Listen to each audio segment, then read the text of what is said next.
What's up? You're watching Poots Garage. This week we're going to continue working on the XJ. I have to do this intro a little late because I'm way behind on these videos and I didn't have a good intro for this section, so this is about 2 months later. But we're going back in time and editing up, trying to get caught up. A little slow on the YouTube stuff lately, but let's go.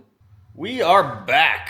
So now we got to work on the XJ. I do have the Rubicon tire sitting here in the garage. I need to see if I can plug it or if I have to take it out and get it patched a little more professionally. If I can plug it, if the hole's not too big, then we'll be all right. But we're not going to worry about that for now. Let's get on the Cherokee. So we left off last week. We replaced the springs and we redid these shocks. We put the shocks through the floor, mounted them to the cage. So now that that's all done, we lost our hangers for the front of the fuel tank. So we're going to do something that I've always wanted to do with an XJ fuel tank, and that's cut it out of the floor, and then we're going to drop the tank in, and then that seam that goes around the middle of the tank will sit on top of the sheet metal, so it'll be kind of like halfway below, halfway up. So that's what we're going to do. I have already gone through and marked out the size of the hole we have to cut. It's kind of big.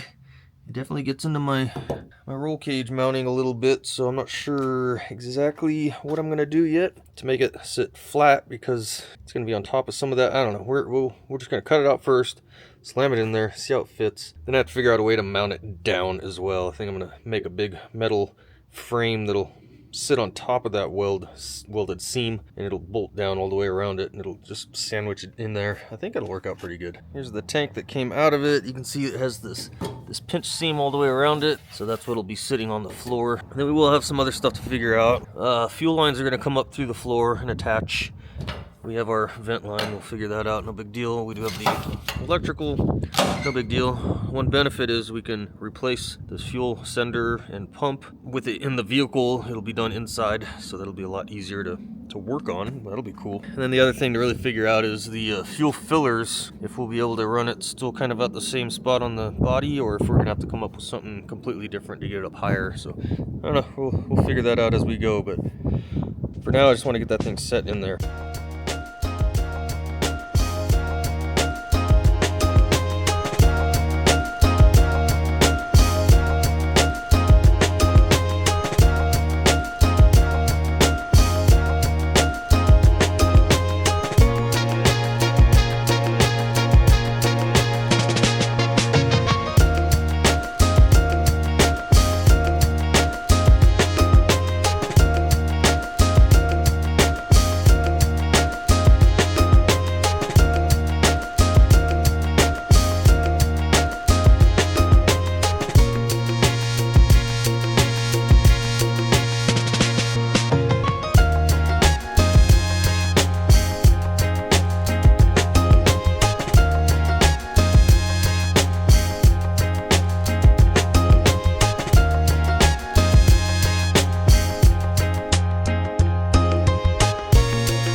It's the next day. Let's go. We worked on this gas tank quite a bit yesterday. We're picking up again here in the morning, so let's show you where we're at. Before I jump outside, we did go to the tire shop today to try and get my tire fixed, and it is not repairable. So where the rock went through, right across there, and it tore the inside of it up a little too much for them to be comfortable. And this is kind of a small tire shop, you know, that usually a little more lenient. So you can see right there where that rock came through, and I guess the problem with rocks is when they come through, they they push everything in, like all the plies and everything go inside, which it did, so it's all kind of mounded up around it, so it just wrecked the center of that tire. And it doesn't seem like a huge area, but yeah, I mean, you can feel it's pretty bad. They said if they were to patch that, it would probably bubble up in the center of the tire there, and the plies would start coming apart and stuff. So yeah, I get it. It kind of sucks, because this was a decent tire, still got lots of tread on it. Need to get another season out of these. But I do have the spare on there now, which is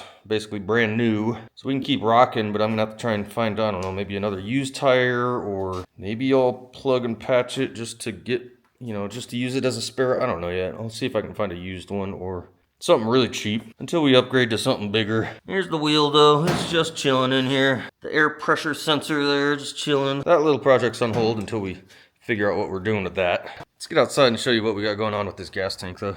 We have a big old hole in the floor, so we are cut out. This gas tank sits on here perfectly. We spent a lot of time yesterday. We went through and actually made this frame kind of around it using some 3/16 and just build a frame all the way around it. For one, to support all the sheet metal that's kind of floppy.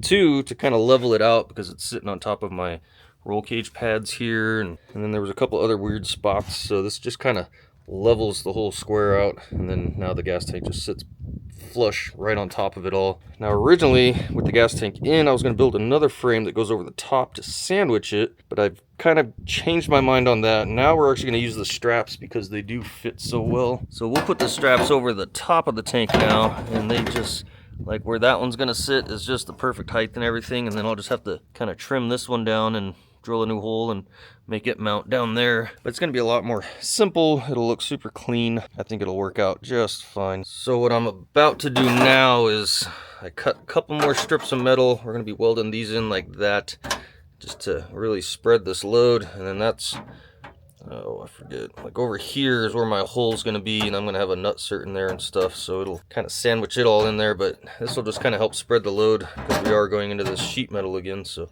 I think that'll help hold the tank down real good. And then if it does need more support, which I hope it doesn't, I can actually add like basically upright pieces kind of going this way, maybe on each side here, and that'll kind of help keep this whole thing from wanting to bend up. I don't know, we'll see. We'll just kind of get this in like that, see how sturdy it feels, and then yeah, hopefully that's all we need. Little update here. We welded in our extra supports back here. We did nut certs in there and over here, front of the straps, and on the rear we're working on it right now. Can hard to tell because everything's black, but I welded in this little strip here and a little strip there. Still got to drill these out and put the nut certs in, but we're getting closer. We're getting closer to getting this tank in and leaving it in. Then I got to figure out where I'm going to run the lines through the floor. Finished up the nut certs in the back.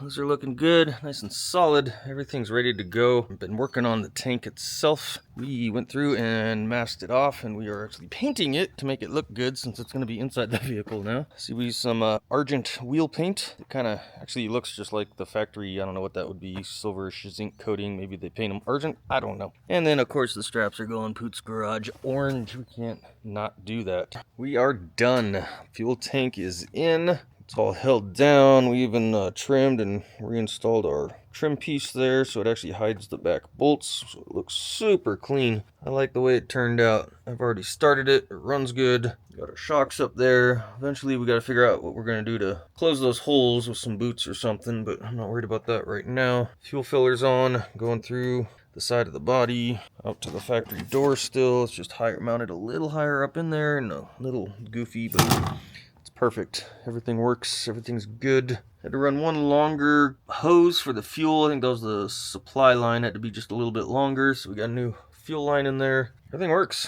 I'm happy. Underneath we gained a ton of ground clearance. Look at that. It's level with the frame now, where before it used to hang down to here, you know.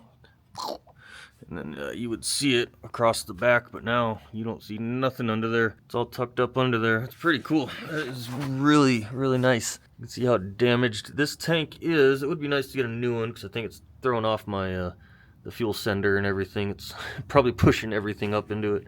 We probably should replace the tank eventually if it gives us more issues. But yeah, we are pretty much done. One thing we need to do still is I need to adjust that exhaust, that tip. I do need to swing it out. It looks like it does hit the shock when we were playing with the flex a little bit. So we'll have to make a little adjustment on that. And yeah, this is this whole project is pretty much done. Now it looks pretty cool though. Better show this side too. You can see where the fuel lines, we just kind of ended up bringing the metal lines up and the rubber line right through the corner of that shock opening, so should be enough room. Yeah, everything seems to work. Everything seems to reattach, and it would be nice to maybe make this just a little cleaner, but it's functional and it really doesn't matter. Underneath here you can see where the fuel lines went through. You installed a P-clamp there to keep it off the sharp edges, and just goes right up through the floor. And then the fuel sender and pump wiring used to come through a grommet, ran through the inside of the vehicle, dropped down the grommet, and then went to the fuel tank. Just pop the grommet out and just keep all the wiring inside the vehicle, so that's kind of nice. And that's another project checked off the list. We are pretty much done with that, besides a couple little things to finish up and touch up and whatnot, but we did lose our storage for the box, our storage box, my little spot that I made for it, so I'm gonna have to do something different there. And the high lift jack doesn't work now, so we got to redo the storage for that as well. So, but we'll worry about all that stuff later, and I'll talk to you later.